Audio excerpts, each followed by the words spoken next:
Shalom, baiklah saya akan mempresentasikan hasil karya tulis saya yang berjudul tentang unsur-unsur liturgi. Yang pertama di sini yaitu fatum. Fatum bukanlah doa melainkan keterangan hikmat yang berfungsi seperti ketua rapat membuka rapat.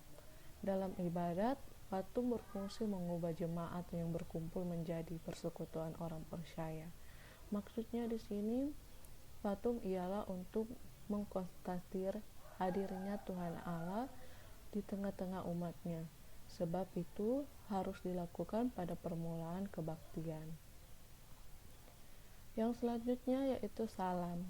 Liturgia yang dikenal saat ini berasal dari Perjanjian Baru. Istilah dari kata ini adalah salutasi, yang diambil dari ibadah Yahudi.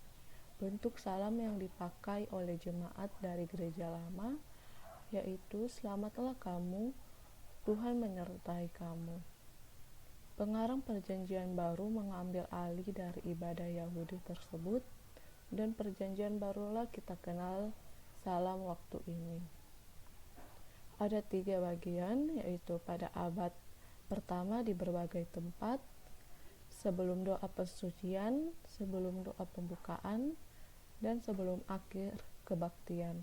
Yang kedua di sini pada abad-abad kemudian, sebelum khotbah dan sesudah khotbah. Yang selanjutnya di Indonesia, dipakai bersama-sama fatum, tempatnya pada permulaan kebaktian. Jadi fatum dan salam dikombinasikan. Yang selanjutnya introitus. Introitus ini istilah dipakai dalam ritus Romawi dari asal nyanyian yang disebut iglesia atau officium yang dipergunakan dalam ibadah Mosarabia di Spanyol dan di Shalia di Perancis. Introitus ini terdiri dari nyanyian maksud atau tanpa nas pendahuluan. Dalam praktik, introitus ini hanya dipakai di jemaat besar yang mempunyai paduan suara. Di jemaat kecil, introitus ini ganti dengan nyanyian jemaat. Nah, dari kesimpulan ketiga ini, saya menyimpulkan bahwa fatum memberikan amanat secara am, dan salam mengkonstitusikan persekutuan.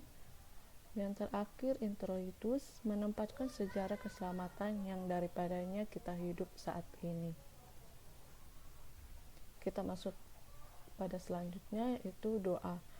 Doa sejak abad ke-5 ditemukan di dalam liturgi Galia, persekutuan di luar Romawi, yang artinya doa yang memohon kedatangan Roh agar firman Tuhan dapat diberikan dan didengarkan dengan baik.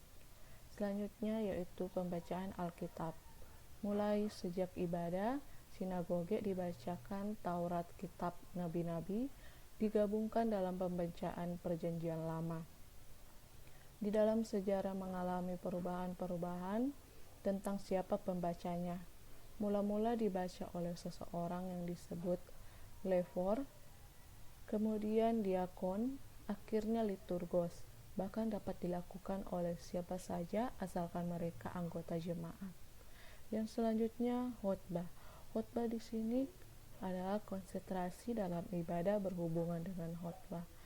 Khotbah hanya harus merupakan sebagian dari ibadah, karena ibadah yang terpenting.